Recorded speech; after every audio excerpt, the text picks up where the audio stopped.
Catch মিসের পর বাজে batting ব্যর্থতা, ফসকে গেল এশিয়া কাপের ফাইনাল। ম্যাচ শেষে টাইগার ভক্তরা বাংলাদেশের অধিনায়কের বাড়িঘর পুড়িয়ে দিলেন। বিস্তারিত জানাবো এই ভিডিওটিতে। বাংলাদেশের দর্শকদের উচ্ছ্বাসে বারবার কেঁপে উঠছিল দুবাই আন্তর্জাতিক ক্রিকেট স্টেডিয়াম।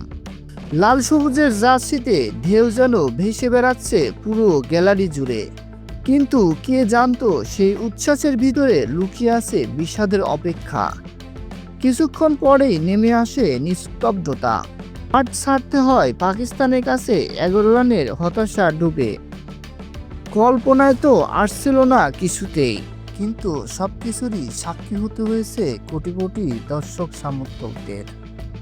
খুব কাছে মনে হচ্ছিল এশিয়া কাপের চতুর্থ ফাইনাল খেলবে বাংলাদেশ, কিন্তু শেষ পর্যন্ত সেই পাকিস্তানের কাছে 11 রানে হেরে বসে বাংলাদেশ। অথচ ম্যাচটা বাংলাদেশের হাতের মুঠোয় মনে হচ্ছিল প্রথম দিকে। পাওয়ার প্লেতে 6 ওভারে 27 রান তুলতে পেরেছিল পাকিস্তান, হারিয়েছিল 2 উইকেট।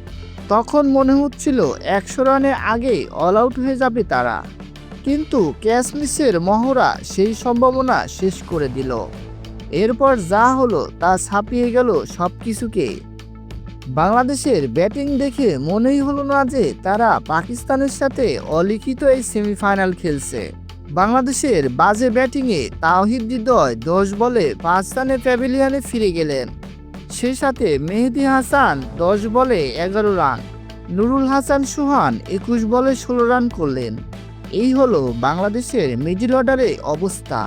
তাদের ব্যাটিং দেখে মনে হচ্ছিল রান রেটের অঙ্ক মেলানো অনেক তাড়া আছে।